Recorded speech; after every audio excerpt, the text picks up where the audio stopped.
Hi friends, மாடிக்கு மாங்காய் பறிக்க வந்தேன்னு நினைக்கிறீங்களா? அதுதான் இல்லை, மாங்காய்லாம் இருக்குது. இதை வச்சு வேறு ரெசிபி இருக்குது, அதை ஒரு நாள் காட்டுறேன். இப்போ அதுக்காக வரல. இங்கே பாருங்கள் அவர் எப்படி போர்வையோட போகிறாருன்னு. நான் வந்தது மாடியை கூட்டி அந்த குப்பையெல்லாம் அள்ளி போட்டு லைட்டாக தண்ணி ஊற்றி கழுவிட்டு போயிடலான்னு. ஏன்னா நம்ம வீட்டை சுற்றி நிறைய மரம் இருக்கும், உங்களுக்கு தெரியும். இங்கே பாருங்கள் எவ்வளோ வேப்பம்பூ வீணாக போயிருக்குன்ட்டு. இந்த தூசோடு இருக்கப்போ அந்த வேப்பம்பூவை எடுக்க முடியாது. வேப்பம்பூ சீசன் போகிறதுக்குள்ளே நம்ம வந்து இதை கழுவி விட்டோம்னா அது கொட்டுறதை நம்ம எடுத்து வச்சுக்கிட்டோம்னா வேப்பம்பூ ரசம் வைக்கலாம். ஏன்னா இப்போ சேகரிச்சாதானே இந்த வருஷத்துக்கு. அதனால் வந்து நான் எப்பயுமே எடுத்து வைப்பேன். இந்த வாட்டி வந்து வெயில் ஓவராக இருந்தது, கொஞ்சம் அலுப்பும் இருந்ததுனால மாடி பக்கம் வரல. இங்கே பாருங்கள் நம்ம வீட்டை சுற்றி நிறைய செடி தான், நிறைய தூசு கொட்டி மாடி வந்து கொஞ்சம் குப்பையாக தான் இருந்தது.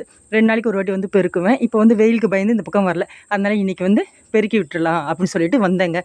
இது வந்து கொஞ்சமாக தண்ணி ஊற்றி கழுவணும். ஏன்னா மழை வரா போல் இருக்குது, கிளைமேட்டும் அப்படி தான் இருக்குது. பார்க்க கிளைமேட் அப்படி இருக்குது, ஆனால் சுல்லுன்னு ஒருமா உரைக்குதுன்னு சொல்லணும், அதுவும் இருக்குது. சரி, அது இருக்கட்டும். இப்போ பாருங்கள் நம்ம வீட்டில் வந்து இந்த வாட்டி கொய்யா பிஞ்சு, பூவும் பிஞ்சுமா பாருங்கள் எவ்வளோ இருக்குன்னு. இதில் ஸ்பெஷல் என்ன, இது சிவப்பு கலரில் இருக்குல்லையே அந்த கொய்யாக்காய். இது என்ன, பிஞ்சு விட்டு கொஞ்சம் தேர்னதுக்காக அப்படியே இருக்கும். நாளைக்கு பழுக்க போகுதுன்னா அதுக்கு முதல் நாள் தான் டக்குன்னு பெருசாகி பழுக்கும். இது எங்கள் வீட்டிலேயே இருந்திருக்கு, எங்கள் சின்ன வயசில் எங்கள் வீட்டில் இருந்திருக்கு. நர்சரியில் சொல்லி நான் வாங்கிட்டு வந்து இந்த செடியை நான் போட்டிருக்கேன். ஒரு வாட்டி காய்ச்சாலும் 500 காய் கம்மி காய்க்கிறதே இல்லைங்க. அதோட சரின்னு சொல்லிவிட்டு கழுவி விட்டுட்டு நம்ம வந்த வேலையை பார்க்கலான்னு சொல்லிவிட்டு இப்போ இதை கழுவி விட்டு நான் மாடிப்படியும் பெருக்கி அந்த தூசியும் அள்ளி கொட்டிட்டேன். பாருங்கள், சுற்றி வராங்க நம்மளுக்கு வந்து ஹெல்ப் பண்ணதா. நம்ம வீட்டை சுற்றியும் கொஞ்சம் நல்ல வயல் தான் இருக்கும், கிளைமேட் கொஞ்சம் நல்லா தான் இருக்கும் எப்பயுமே நம்மளுக்கு.